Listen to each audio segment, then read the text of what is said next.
봉독했던 요한복음 20장 19절에서 23절까지 말씀 가지고 성령 강림과 도우심, 성령 강림과 도우심이라는 제목으로 말씀을 보겠습니다. 예수님께서 이제 죽으시고 부활하신 때입니다. 나타나신 때가 언제냐니까 주일 아침이죠. 이날 곧 안식 후 첫날 그랬으니까 토요일 다음을 말하는 겁니다. 첫날 저녁 때에 제자들이 유대인들을 두려워하여서 모인 곳에 문을 닫았다. 근데 그 가운데에 예수께서 오셨습니다. 그리고 말씀하시기를 평강이 있을지어다. 지난번에 제가 설교할 때에 평강이 없는 상태이죠.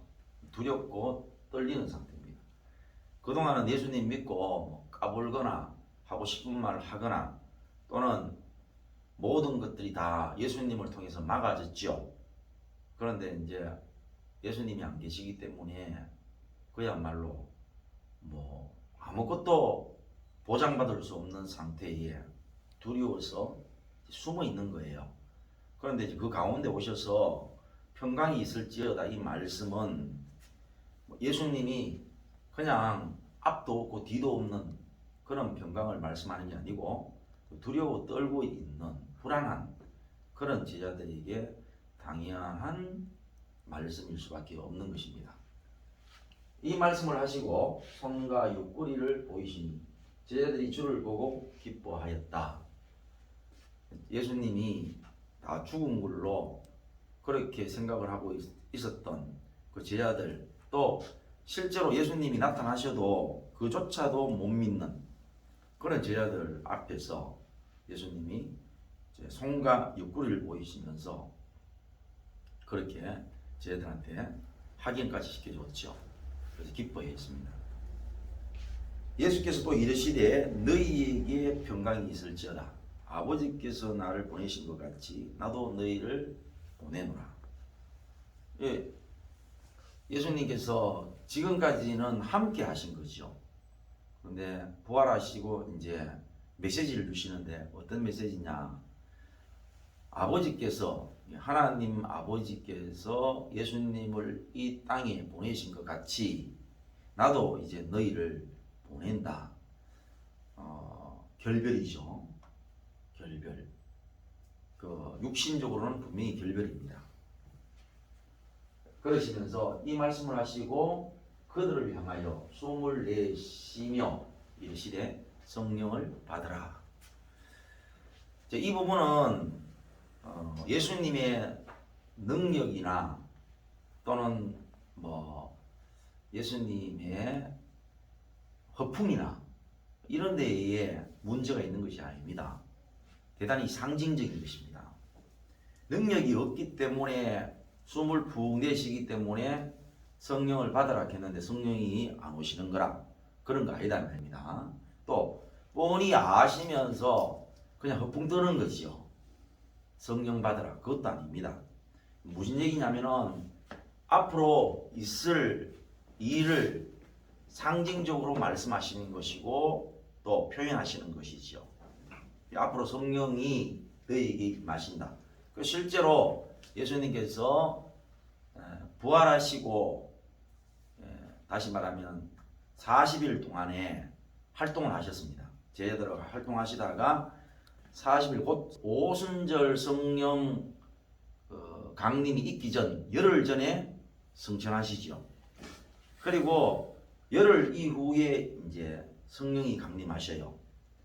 그날을 우리가 기념해서 성령 강림절 기념 예배를 드리죠. 성령 강림 기념 예배를 드리는데, 그러니까 이 성령 강림을 앞두고 이것을 두고 예수님께서 상징적으로 숨을 내쉬시면서 성령 받으라 이래 말씀하셨단 말입니다. 그리고 위에 있는 말씀처럼 내가 아버지로부터 보냄을 입은 것처럼 너희도 이제 보냄을 입는데 아버지께서 나와 함께 하신 것처럼 예수님의 지금 관점입니다. 예수님의 관점에서 아버지께서 나를 이 땅에 보내시고 함께 하심으로 내가 아버지께서 주신 사역을 감당한 것처럼 너희도 내가 세상에 보내는데 홀로 너희들만 보내는 것이 아니라 24시시면서 성령을 받으라. 그래서 성령과 더불어 성령의 도우심으로 너희가 세상에 나가서 내 일을 감당하리라 이 말씀인 거죠. 됐죠? 여기까지. 자, 그러면은 나가서 할 일이 뭐냐 하는 것입니다. 할 일이 우리가 지금으로서는 그러지요. 선교. 뭐 선교라는 부분, 전도라는 부분이 그것을 포함하고 있기는 하지만 핵심적으로 선도 전교가 뭐냐? 우리는 오늘 선교나 전도로 말을 하지만 핵심적인 말이 뭐냐? 자, 누구든지 너희가 누구의 죄든지 사하면 사하여질 것이요 누구의 죄든지 그대로 두면 그대로 있으리라. 이게 뭡니까? 세상에 나가는 이유예요. 보내심을 입는 이유입니다. 그러니까 아주 간단하죠. 선교 또는 전도라고 말을 하죠. 그러면 전도나 선교가 핵심적으로 뭐냐? 핵심적으로 누구의 죄든지 사하면은 사해지고 그냥 그대로 두면 그대로 있게 된다 이 말씀입니다. 그러면은 이게 능력으로 우리가 하십시다. 능력 맞죠? 능력으로 하면 어떤 능력이 있냐면은 죄를 사하는 능력이 있다 이 말입니다. 사하면은 사하여지는 능력이 있고 죄를 그대로 두면은 그대로 있게 되어지는 죄 사함이 없는 능력이 주어진다 이 말입니다. 이제 여기까지도 됐죠. 그러니까 전도나 선교는 뭐냐? 너무 그 말씀이 아주 핵심적이고 잘 알아듣기 쉬운 이 말씀이 더 핵심화되어지고 전문화되어져 가지고 선교나 전도로 말이 바뀌면서 마치 주객이 전도가 되어버리는 거죠. 전도나 선교가 뭐지? 이렇게 되어버리는 거예요. 예를 들면은 신랑 신부가 주례자 앞에 섰습니다. 또 그리고 많은 증인들 앞에 섰어요. 그래 주례자가 그러죠. 신랑 신부에게 묻습니다. 신랑 신부는 검은 머리가 팥뿌리가 될 때까지 그러니까 지금 젊을 때에 만나가지고 죽을 때까지 어떤 일이 있더라도 갈라서지 않고 이혼하지 않고 그렇게 죽을 때까지 같이 살겠느냐 묻습니다. 그러면 본인이 뭐 그렇게 예 그래 하겠습니다. 그래 했지요. 그러면은 그게 뭡니까? 그게 결혼의 핵심 내용이죠. 그런데 결혼이라면은 그런 것들을 포함하고 있지만 그걸 다 포함해서 주어지는 그런 낱말의 의미지 않습니까? 근데 결혼 그러다 보면은 진짜로 중요한 내용이 우리가 망각해 버리는 거죠. 결혼이 뭐냐? 핵심적인 내용은 젊었을 때 만나서 마지막 죽을 때까지 함께 하겠느냐? 그거 물어보는 거 아닙니까? 또 그리고 거기에 대한 서약을 하는 거죠. 전도도 마찬가지입니다. 전도, 선교 다 좋은 내용이지만 핵심적으로 뭐냐? 한마디로 전도자에게 능력이 있는데 어떤 능력이 있느냐? 죄를 사하면은 사해지는 거예요. 죄를 그대로 두면은 사해지지 않는 것이요. 그러면은 설마 예수님께서 우리가 생각해 보십시다. 예수님을 믿는 거죠, 우리가. 그리고 우리가 예수님을 믿는데 우리의 상태가 어떠냐? 우리의 상태가 예수님을 믿지 않는 상태인 거야. 그걸 어떻게 우리가 아느냐 하면은 옛날에 우리가 예수를 안 믿어보고 내 욕심, 내 감정, 내 뜻, 내 의지가 늘 그렇게 살아왔기 때문에 자기가 그게 무엇인지를 알잖아요. 근데 나 예수를 믿어. 그런데 나의 모든 의지나 생각, 감정, 뜻 이런 것들은 옛날하고 똑같은 기라. 그런데 내가 예수를 믿기 때문에 옛날의 감정, 의지, 생각, 뭐 성질 이런 거 가지고 어떤 사람을 딱 보면서 너의 죄를 사하노라. 그러면 그 사람 죄는 사하고 또 옛날에 그런 나의 내면을 가지고 어떤 사람 보면서 너의 죄는 그대로 내두겠노라. 자, 이런다면은 그러면 여러분들은 그 예수님의 말씀이 타당하다고 생각하세요? 전혀 불가능한 얘기죠. 말이 안 되는 것입니다. 그럼 무슨 얘기입니까? 과거에 그랬다 할지라도 어떻게 과거에 자기의 생각, 의지, 감정, 성질 이런 것들 자기가 알잖아요. 과거에 그랬다 할지라도 예수를 믿는다라고 했을 때에 누구의 죄를 사하고 누구의 죄를 그냥 두는 것은 이미 변화되어진 나를 기반으로 한다는 것을 우리는 알 수 있다는 거예요. 분명히 변화가 된다는 거죠. 변화되고 난 뒤에 그러고 난 뒤에 그 변화된 그 속에는 아까 제가 얘기했잖아요. 전도자의 능력이라고 합시다. 왜? 능력이죠. 어떤 사람의 죄는 사하고 어떤 사람의 죄는 그냥 둔다. 이 보통 능력이 아니죠. 어마어마한 능력입니다. 그 능력이 예수님을 믿음으로 말미암아 왔기 때문에 또 온 주의 사역자나 또는 성도에게 당연히 예수님께서 그리 말씀하시지. 말이 안 되는 얘기란 말입니다. 하나님의 능력은요, 체험하지 않고서는 절대로 오지 않는 거예요. 체험 안 하면 절대로 못 오는 겁니다. 그래서 우리 모든 인생들도요, 다 체험을 통해서 오는 거예요. 애 늙은이라 그래가지고 애인데도 불구하고 어른만 하는 애들 있어요. 아무리 네가 어른이 돼봐라 하잖아. 몰라요. 왜? 경험해보지 모르면 모르게 만들어놨어요. 그래서 비밀이라 그래요. 그래서 처녀는 아줌마 마음을 몰라요. 애를 낳아보지 않는 여자는 엄마를 몰라요. 결혼을 100번, 200번 해도 몰라요. 애를 낳아보지 않으면 절대로 엄마라고 말할 수가 없잖아. 남자가 직접 세상에 나와가지고 물어가지고 자식들한테 안 먹이보면은 세상을 몰라요. 반드시 하나님의 역사하심은 이렇게 철저히 경험에 의해서 그 은혜와 능력이 주어지게 되어 있는데 우리가 영적인 일을 하는데 내가 경험이 없는 거야. 죄 사함의 경험이 없어. 그런데 어떻게 누구를 죄를 사한단 말이야. 누가 어떻게 죄를 그대로 둔단 말이야. 말도 안 되는 거지요.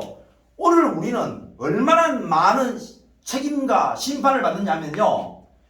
믿지 않는 사람들은 이러한 은혜를 한 번도 경험을 해보지 못했어요. 다시 말하면은 하나님이 찾아오심에 대한 은혜도 없어요. 찾아 안 오시니까 초대를 못 받았으니까 교회도 나오지 않아요. 교회를 나오지 않으니 예배를 한 번도 못 드려봐요. 한 번도 못 들어보는 것도 못 들어보는 것이지만 성경이 뭐 어떻게 쓰였는지도 몰라요. 그래서 그들에게 합당한 벌이 주어져요. 근데 오늘 우리는 하나님이 우리를 부르셨어요. 우리가 교회를 왔어요. 예배를 드려요. 성령의 은혜를 받게 하셔요. 그래서 성령의 은혜를 맛보고 기도도 해봤어요. 다 해봤는데 결론은 뭐냐? 하나님의 우리를 향한 오래 참으심, 우리가 하나님의 오래 참으심으로 말미암아 회개할 기회를 많이 받아 수도 없는 우리에게 책망과 징계 꾸잠의 말씀이 왔어. 성령도 우리를 도우시려고 우리 문 밖에서 문을 두드렸어. 그렇게 수많은 하나님의 은혜가 왔는데 결론은 어떻게 되느냐? 천국하고 그 거리가 먼 거야. 천국의 백성이 못되고 나중에 심판의 부활로 일어난다면 우리의 책임이 얼마나 크겠느냐 이야. 믿지 않는 사람들은 적어도 그런 책임은 없어요. 그들의 죄로 말미암아 가는 거야. 왜 이스라엘 백성들이 안 믿는 이방 백성들보다 더 큰 고통의 역사가 있는데, 여러분 우리 나라가 알잖아요. 생겨고 난 뒤에 뭐 1000여회가 넘는 침략을 받았다. 1000여회가 넘는 침략을 받았다고 얘기하지 않습니까? 우리보다 더 고통스러운 역사가 뭐냐? 이스라엘 역사입니다. 우리는 뭐 나라 있고 36년 웃기는 소리. 이스라엘 백성들은 2000년 동안 나라를 잃었어요. 어느 나라의 역사가 더 고통스러운 말입니다. 왜 그런 고통스러운 역사가 오냐면 그들에게 책임이 있어요. 그들에게 선택받은 이스라엘 백성이었고 선민이었습니다. 하나님의 말씀을 그들이 가졌고요. 그들이 하나님의 율법을 가졌고 예수님을 그들이 그 땅에 태어나시고 예수님의 직접 눈으로 볼 수 있는 어마어마한 하나님의 능력을 보이심에도 불구하고 그 예수님을 물리쳤습니다. 하나님의 말씀을 밟았어요. 그러니 그들에게 오는 그 심판의 역사가 얼마나 크냐 말입니다. 그런데 오늘 우리에게 말입니다. 이방인들 우리 같은 이런 이름도 없고 눈도 한번 안 거들고 보는 이런 인생들을 하나님이 그래도 은혜를 베푸셔서 이 자리에 오게 하시고 말입니다. 수도 없는 끊임없이 실패와 자기의 죄로 말미암아 불순종해가지고 파멸을 수도 없이 겪었는데도 불구하고 하나님이 또 일으키시고 말이라 오래 참으시고 이제 자기에게 명확하게 드러난 자기의 모습을 보고 성령님의 도우심을 구해서 그거 인정하라 그러는데 끝까지 있잖아요. 말로 부인하다가 안 되면 입은 닫고 얼굴로 부인하고 그래가 안 되면 입으로 시인하고 얼굴로 부인하고 나중에 입으로 시인하고 얼굴로 시인하면서 눈으로 헐키고 끊임없이 그래 한다면 성령님의 도우심이 여러분에게 있다고 말할 수 있겠냐 이거야. 오늘 성령 강림주일이에요. 이 일 때문에 우리가 오셨잖아요. 우리가 지금 멀리 갔어 말입니다. 저 바다 끝에까지 갔어. 하늘 끝까지 올라가서 성령님을 모시고 올 필요가 없어요. 오늘 우리 이 가운데 임해 계시는 거야. 다만 우리가 충만함을 못 받는 것이요. 왜? 우리가 마음을 열지 않는다는 겁니다. 우리가 그분의 도우심을 안 구하고 끊임없이 하나님께서 내 모습 보이는 그대로 말씀하시면 여전히 뭡니까? 입으로, 말로, 얼굴로, 눈으로 붉히면서 온갖 말로는 다 인정하는 것처럼 하면서도 실제로는 성령님의 역사하심을 부인하는 이런 일을 벌려가지고 어떻게 성령님의 도우심을 구했다고 말하지? 성령님이 지금 우리 마음까지 오셨는데 마땅히 여러분의 마음을 여시고 구해야 됩니다. 들어오시옵소서. 내 있는 것을 1도 희석하지 않고 있는 그대로를 알아야겠습니다.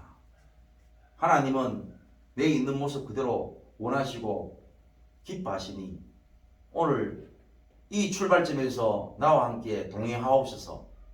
한다면은 얼마나 귀한 성령 강림주의 되겠느냐. 예수님이 숨을 내쉬시며 성령을 받으라. 너희가 누구의 죄든지 사하면 사해질 것이요 누구의 죄든지 그대로 두면 그대로 있으리라.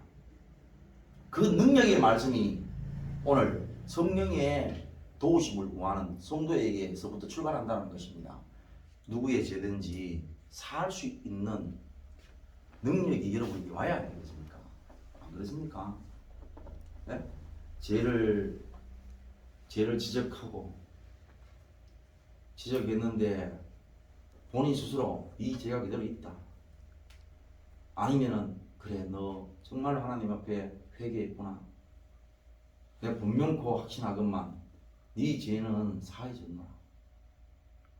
그게 우리가 이 땅에 와가지고 한 명이라도 우리가 해야 할 하나님 우리에게 주신 우리 보고 어디 가락하나 북한 가락하는겨 이스라엘 가락 소리 하잖아.